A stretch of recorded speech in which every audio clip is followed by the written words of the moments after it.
नमस्कार। तो आज मैं कोई कहानी नहीं अपनी आह बीती लेकर आया हूँ। मेरी आवाज़ थोड़ी सी अजीब सी लग रही होगी, वैसे भी अजीब सी है क्योंकि मेरी नाक बंद है, मुझे कोल्ड हो रखा है और मैं सुबह से गर्म पानी और इसमें सी सॉल्ट डाल के पी रहा हूँ। तो मुझे रात को कुछ बनाना था, तो मैंने कहा कि कुछ बनाऊँ फिर मैं मेडिसिन खा लूँ। एक तो मुझे डर लग रहा है ये वीडियो बनाते हुए मेरी मम्मी देखेंगी and then she start calling me, Vicky क्या हो गया, विकी क्या हो गया। तो तो बात ये है कि मैं कुछ देख रहा था कुछ बनाऊं, फिर उसके बाद मैं मेडिसिन खाऊं and then I will sleep off. तो मैंने जब फ्रिज ओपन करा तो उसमें संतरे रखे हुए हैं, बाहर बनाना रखा हुआ है, अंगूर रखा हुआ है, दही रखा हुआ है। वो सारी चीज़ें रखी हुई हैं जो मुझे बहुत पसंद है, पर मैं अपने हालात की वजह से नहीं खा पा रहा हूँ। और मुझे एकदम से लगा कि ये सब की तो कोई वैल्यू ही नहीं है। जब मैं खा ही नहीं सकता, जब मेरा स्वास्थ्य ही नहीं है मेरे साथ, तो ये सब तो मैं खा ही नहीं सकता, इसकी कोई वैल्यू नहीं है। और तब मुझे एकदम से ये हिट करी, रियलिटी हिट करी। एक आपने क्लिक पिक्चर देखी होगी, 2006 समथिंग में आई थी। उसमें जो एक्टर होता है वो क्या करता है, अपनी फास्ट फॉरवर्ड लाइफ कर लेता है, कुछ अपना टाइम हटा देता है जिसमें वो एक्सरसाइज करना होता है, उसको सेल्फ केयर करना होता है, घर वालों के साथ बैठना होता है, रिश्ते मजबूत करना होता है। वो ये सब हटा के सीधे अमीर बनने के लिए चला जाता है, अपना सारा टाइम उस पर लगा देता है, अपना सारा टाइम ऑफिस ऑफिस, पैसा पैसा पैसा। लेकिन जब वो अपना भविष्य देखता है तो ये देखता है कि उसको बहुत ऐसे ऐसे रोग हो गए हैं, वो कुछ खा नहीं सकता है, वो ढंग से बैठ नहीं सकता है, वो कुछ कर नहीं पा रहा है, उसके परिवार उसके बच्चे उससे दूर हो रहे हैं क्योंकि वो कभी उनसे कनेक्टेड भी नहीं रहा। उसने पैसा उन्हीं के लिए ही कमा रहा था, बट उनको पैसे की नीड नहीं थी, उनको उसकी टाइम की नीड थी। और उसने अपनी हेल्थ पे भी ध्यान नहीं दिया। जैसे कहा जाता है हेल्थ इज़ अ वेल्थ, तो आपको अपनी हेल्थ पे निवेश सबसे पहले करना चाहिए। वो मुझे एकदम से लगा कि अगर मैं हेल्थी नहीं है तो फिर तो मेरे लिए ये सब खाना पीना सब कुछ बेकार है मेरे लिए। आज मैं पंखा बंद करे बैठा हुआ हूँ कि मुझे कोल्ड है, मैं फ्रिज में से कुछ खा नहीं सकता हूँ, दही नहीं खा सकता हूँ। फिर मैंने एक पतली सी खिचड़ी बनाई है अपने लिए।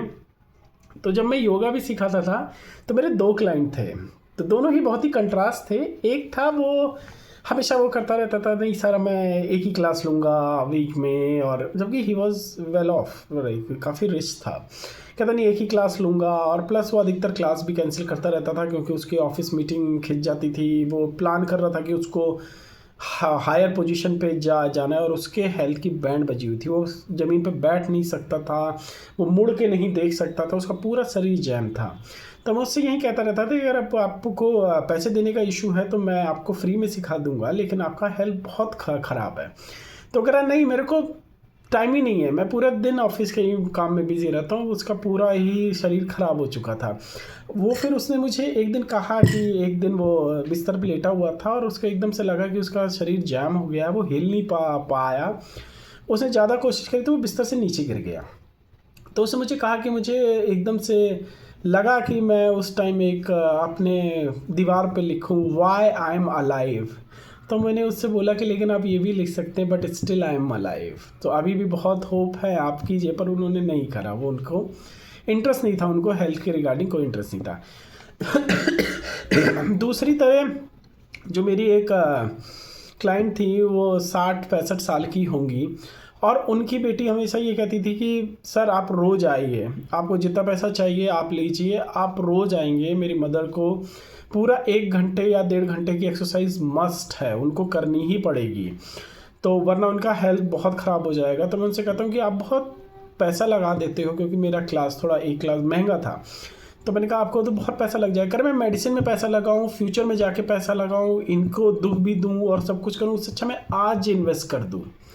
तो मुझे वहीं उसकी बात बहुत अच्छी लगी कि ऐसे बहुत कम लोग सोचते हैं। वो हमेशा ये सोचते हैं नहीं पैसा बचा के रखो, हेल्थ तो हो जाएगी ठीक, ये तो शरीर है, खराबी होगा ये वो।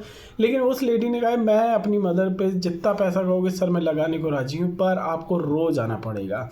वो मैं उनकी वजह से अपने पर्सनल ट्रैवल पे भी नहीं जा पाता था, क्योंकि मुझे पता था कि अगर मैं चला गया तो वो स्ट्रेस में आ जाती थी कि सर आज क्लास नहीं हुई मेरी मदर की, आज एक्सरसाइज नहीं हुई।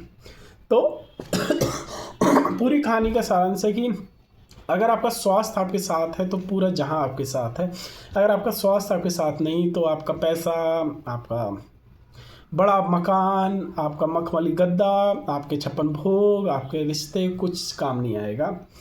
तो मैंने बहुत अपनी हेल्थ को नेगलेक्ट करा है बहुत तरीके से, लेकिन अब मैं बहुत अपनी हेल्थ को लेकर कॉन्शियस रहता हूँ। कोशिश करता हूँ मैं बहुत हेल्दी लाइफ बिताऊँ, कहीं कहीं मैं रह भी जाता हूँ, लेकिन मैं कोशिश कर रहा हूँ और इन फ्यूचर माशाल्लाह मैं सोचता हूँ कि मैं अच्छा कर पाऊँ। बाकी सब भगवान के ऊपर है। तो आप सब लोग से भी ये कहना चाहता हूँ कि आप अपनी हेल्थ पे ध्यान आज ही दीजिए। अगर वो जिम की फ़ीस 15,000 है साल की, दे दीजिए। आप 10 दिन जाएंगे महीने के या 20 दिन जाएंगे, कभी भी जाएंगे, इट्स वर्थ है। योगा सीखना है आप योगा सीखिए, आप वॉक करने जाना है आप वॉक करने जाइए, आपको डांस करना है आप डांस कीजिए, कुछ ना कुछ फिज़िकल एक्टिविटी ज़रूर रखिए। तो और जितनी जल्दी शुरू कर देंगे उतना आपके लिए अच्छा होगा। तो मैं आशा करता हूँ आप लोग ज़रूर इस चीज़ पे ध्यान देंगे और अपने हेल्थ को सबसे पहले रखेंगे, अपने आप से भी पहले।